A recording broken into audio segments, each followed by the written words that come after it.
Class में first आने का बेस्ट उपाय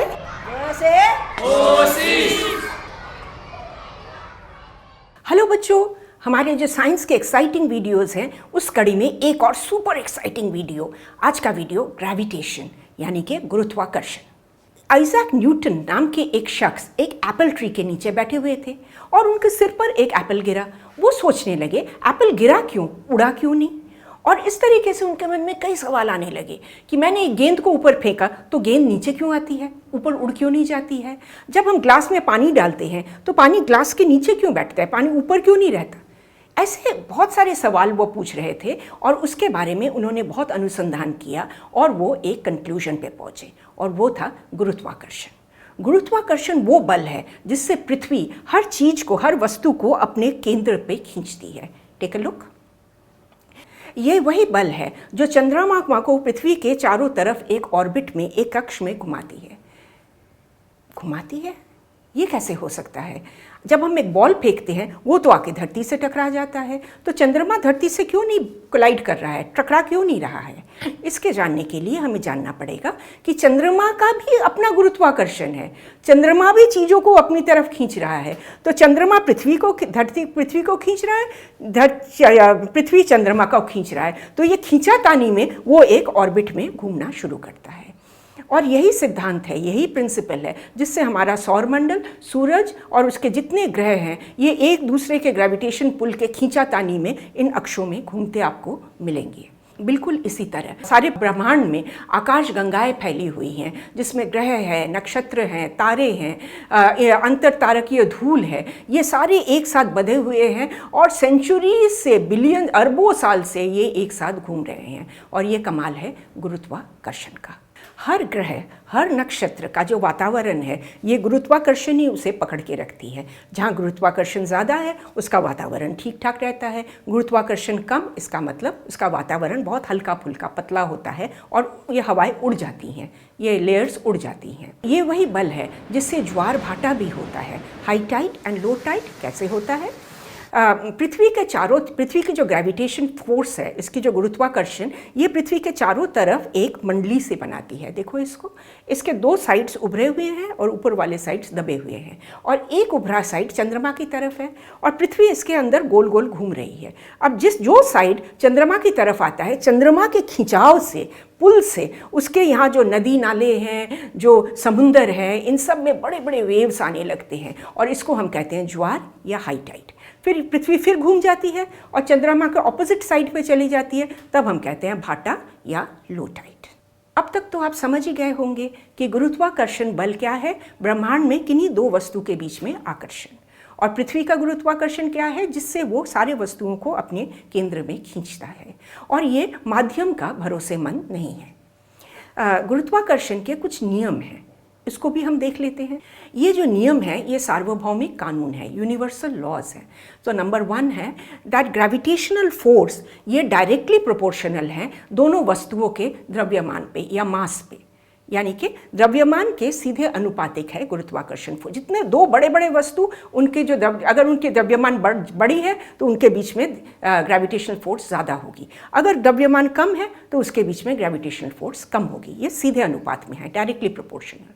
और अगर दो वस्तुओं के बीच में डिस्टेंस बहुत ज़्यादा है तो ग्रेविटेशनल फोर्स उसका इन्वर्सली प्रोपोर्शनल हो जाएगा, व्यतक्रम अनुपातिक हो जाएगा।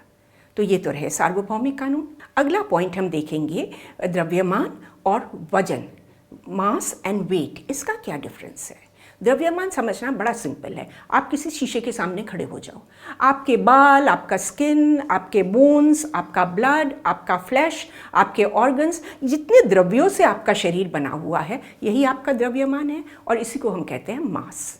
मास जो है ये सार्वभौमिक है, ये यूनिवर्सल है। चाहे आप पृथ्वी पे रहो, चाहे आप चंद्रमा पे जाओ, चाहे आप जुपिटर में जाओ, अगर आपका मास 54 kg है तो वो हर जगह पे 54 kg ही रहेगा। लेकिन वजन एक बल है, ये वो बल है जिससे पृथ्वी आपके मास को आकर्षित कर रही है और उसका फॉर्मूला होता है जहाँ m इज मास या द्रव्यमान और g है गुरुत्वाकर्षण से त्वरण। मास सार्वभौमिक है, यूनिवर्सल है, पर वजन नहीं है। वजन माध्यम पर भरोसेमंद है। फॉर एग्जाम्पल, अगर आप पृथ्वी पे खड़े हैं और आपका वजन है 54 kg, यही आप चंद्रमा पे खड़े हो जाइए, आपका वजन 9 kg हो जाएगा। क्यों? क्योंकि चंद्रमा का जो ग्रेविटेशनल फोर्स है वो पृथ्वी के फोर्स का 1/6 है। 6 टुकड़ों में बांटो तो 1 टुकड़ा है, इसलिए 6 से डिवाइड हो जाएगा 54, 9 kg। लेकिन दोनों जगह पे आपका मास समान रहेगा। आप सोच रहे होंगे तो ये जो जी, गुरुत्वाकर्षण से त्वरण, इसका हम कैलकुलेशन कैसे करेंगे? इसका एक फॉर्मूला है।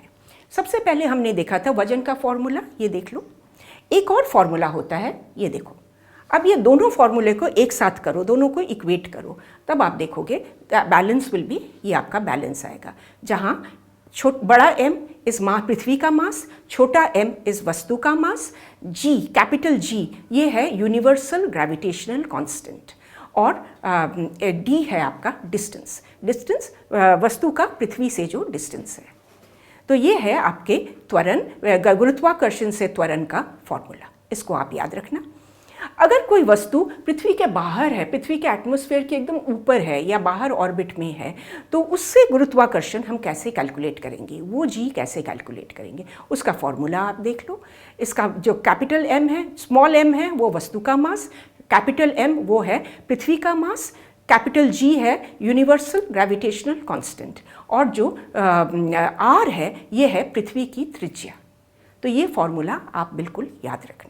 यूनिवर्सल ग्रेविटेशनल कांस्टेंट लगाया जाता है इसको बैलेंस करने के लिए। अब हम देखेंगे निर्वात गिरावट या फ्री फॉल। जब आप किसी वस्तु को ऊपर से नीचे फेंकते हो, जब वो नीचे जाने लगती है, तब उसमें हवा की एक प्रतिरोध आती है, और इस हवा के प्रतिरोध पे डिपेंड करेगा कि वो वस्तु का त्वरण कितना होगा। तो जब प्रतिरोध एकदम नगण्य होता है, बहुत ही मिनिमम होता है, उसको हम कहते हैं निर्वात गिरावट या free fall. Free fall depend करता है कि जो वस्तु गिर रही है उसकी आकृति क्या है। एक पेज को ले लो, पन्ना, एक पेपर का पन्ना, इसको आप छोड़ दो तो आप देखोगे वो एक स्पीड में नीचे जाएगी। और इसको पेपर को आपने कुछ करके एकदम एक बॉल सा बना दिया और उसको छोड़ो, आप देखोगे वो बहुत जल्दी नीचे जाएगी, क्योंकि इनकी आकृति अलग है। स्फीयर जल्दी से नीचे जाती है, इसमें रेजिस्टेंस कम आती है, और पेज फ्लैट है ना, तो इसमें रेजिस्टेंस काफ़ी ज़्यादा होता है। अगले 2 टर्म हमारे हैं जोर और दबाव, थ्रस्ट एंड प्रेशर। थ्रस्ट है किसी भी सरफेस पर जब आप लंबवत परपेंडिकुलर फोर्स लगाते हैं, उसको हम थ्रस्ट कहते हैं। और प्रेशर क्या है? जब आप उसको दबाते हैं, पर यूनिट सरफेस पर आप फोर्स देते हैं, तो उसको हम कहते हैं दबाव। तरल पदार्थ में भी दबाव होता है। जब आप किसी चीज़ को डुबोते हो तो तरल पदार्थ उसमें चारों तरफ से दबाव देती है, और ये दबाव चारों तरफ से समान रेट पर होती है। एक बाल्टी पानी में एक बॉल को डुबोने की कोशिश करो, देखोगे आप कि बॉल जब आप डुबो रहे हो तब नीचे से एक प्रेशर आ रहा है, नीचे से एक पुश आ रहा है, एक बल आ रहा है, एक फोर्स, ऑपोजिट फोर्स आ रहा है। इसी को हम कहते हैं बुओयंसी या उत्प्लावकता। सपोज आपके पास 2 बॉल हैं और मैंने आपसे पूछा कि दोनों को पानी में डालो और मुझे बताओ कि कौन सा बॉल डूबेगा और कौन सा बॉल तैरेगा। कैसे बताओगे? Very simple. जिस बॉल का घनत्व पानी के घनत्व से ज़्यादा है, the ball is denser than the density of the water, वो डूब जाएगा। और जो बॉल का घनत्व पानी के घनत्व से कम है, वो तैरेगा। यही है बेसिक प्रिंसिपल, इसको याद रखना आप। आर्किमिडीज नाम के साइंटिस्ट ने एक सिद्धांत रखा था जो कहता है कि जब किसी वस्तु को पार्शियली या फुल्ली आप किसी तरल वस्तु में डुबोते हैं, तो वो तरल वस्तु उस पर एक बल प्रयोग करता है, और इस बल का नापन होता है जितना विस्थापित तरल वस्तु है उसके वजन। चलो इसको हम एक एग्जाम्पल से समझते हैं। आर्किमिडीज को उनके देश के राजा ने बुलाया और कहा कि देखो, मैंने सुनार को 3 किलो सोना दिया था मेरा मुकुट बनाने के लिए, पर मुझे लग रहा है कि सोनार ने इसमें कुछ मिलावट की है। वजन कर रहा हूँ तो 3 किलो का 3 किलो, पर मुझे लग रहा है कि इसमें मिलावट है, प्रूव करो। तो आर्किमिडीज सोचते रहे। वो घर गए और वो नहाने के लिए बाथटब में बैठे। जब वो बैठे ना, तो कुछ पानी निकल गया और उन्होंने देखा कि बाथटब का पानी उनके बॉडी पर एक ऊपर की तरफ फोर्स दे रहा है, एक ऊपर की तरफ पुश दे रहा है, और उनको लगा आई गॉट इट। और वो उसी अवस्था में बाहर निकले और भागते हुए दरबार में पहुंचे, चिल्लाते हुए, eureka eureka, I found it, I found it. तो उन्होंने क्या एक्सपेरिमेंट किया? उन्होंने 3 किलो सोने का एक एक बार मंगवाया और उसको उन्होंने पानी में डुबोया, तो कुछ पानी निकल गया, उस पानी को उन्होंने पकड़ लिया और उसका वजन किया। ठीक है, अब उन्होंने उस क्राउन को, मुकुट को पानी में डुबोया और उसका जो पानी निकल गया उसका भी वजन किया। अगर मुकुट प्योर गोल्ड होता तो दोनों विस्थापित पानी का वजन सेम होना चाहिए था, पर मुकुट वाले पानी का वजन अलग था। इससे पता चला कि मुकुट में प्योर सोना नहीं है, इसमें कुछ मिलावट है। इसीलिए इसको आर्किमिडीज सिद्धांत कहा जाता है। हमारा आज का लास्ट पॉइंट है आपेक्षिक घनत्व या रिलेटिव डेंसिटी। जॉर्डन में एक लेक है जिसको डेड सी कहते हैं। लोग जब वहाँ जाते हैं वो बिल्कुल डूबते नहीं है, तैरना भी नहीं पड़ता है, कुछ नहीं, वो पानी में लेटे लेटे अखबार पढ़ते हैं। How is this possible? पानी आप नॉर्मल लेक में करके देखो, आप तो पानी में डूब जाओगे। कैसे होता है ये? इसको समझते हैं। जब किसी वस्तु का घनत्व पानी के घनत्व से कम होता है तो वो उसके ऊपर तैरता है। तो आपेक्षिक घनत्व मतलब वस्तु का घनत्व एज कंपेयर्ड विद पानी का घनत्व। आपेक्षिक घनत्व या रिलेटिव डेंसिटी समान मात्राओं की अनुपात है, इसलिए इसकी कोई इकाई नहीं होती। ये जो डेड सी का पानी है ना, इसमें इतना नमक है, इतना खारा है कि उसका बहुत ज़्यादा घनत्व है। हमारे शरीर का घनत्व उसकी तुलना में कुछ नहीं, इसलिए आप उस पर आराम से फ्लोट कर सकते हो।